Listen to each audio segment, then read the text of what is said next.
Ya, kita akan masuk ke informasi Cawapres nomor urut 1 Muhaimin Iskandar menyebut pemerintah abai pada nasib petani Indonesia. Hal serupa diungkap Cawapres nomor urut 3 Mahfud MD yang menilai petani dan lahan pertanian kian sedikit.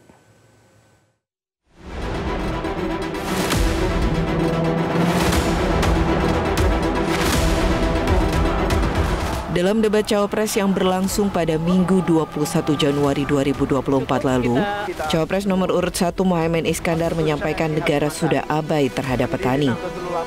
Muhaimin atau Gus Imin menyebutkan jumlah petani gurem di Indonesia terus bertambah selama 10 tahun terakhir, hampir 3 juta rumah tangga. Ia pun menyoroti bahwa ada 16 juta jiwa rumah tangga petani yang hanya memiliki tanah setengah hektar.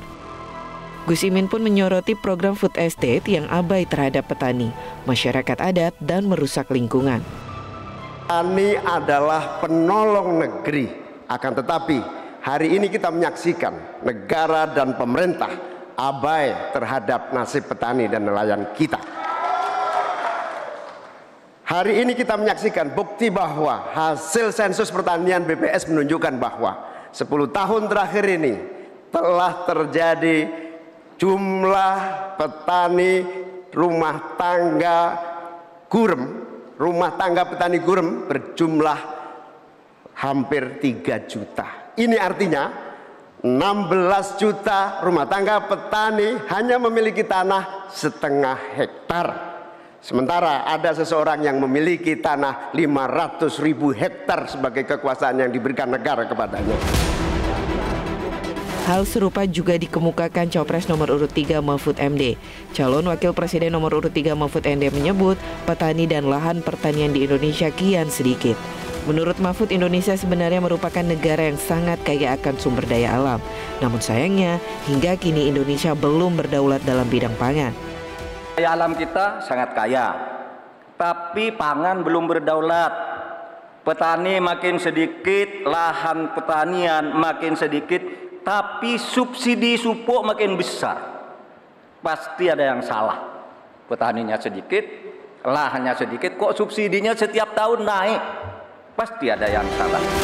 Sementara Cawapres nomor urut 2 Gibran Rakabuming Raka menjanjikan peningkatan produktivitas para petani dengan mendorong generasi melalui smart farming.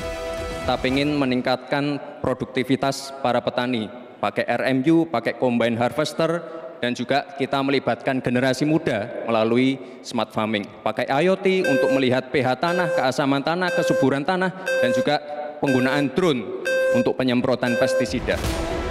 Dewan Pakar Asosiasi Petani Kelapa Sawit Wayan Supatno menegaskan saat ini pemerintah tidak optimal dalam menyejahterakan petani.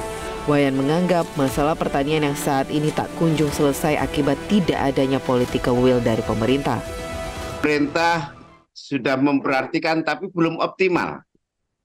Ya, idealnya anggaran untuk pangan atau pertanian itu minimum 10% dari APBN. Karena persentase jumlah angkatan kerja di sektor pertanian itu 29% dari total angkatan kerja. Rasio kepemilikan lahan idealnya menurut ilmu pengetahuan 500 meter per kapita. Indonesia masih setengahnya dari itu. Sehingga wajar sekali kalau impor kita sampai besar-besaran. Makin tahun makin besar. Merujuk pada data BPS, mayoritas atau 15,89 juta petani atau nyaris 16 juta hanya memiliki luas lahan pertanian kurang dari 0,5 hektar. Sebanyak 4,34 juta petani lahan pertaniannya hanya di kisaran 0,5 hingga 0,99 hektar. Tim Liputan, Metro TV. Jelajahi cara baru mendapatkan informasi. Download Metro TV Extend sekarang.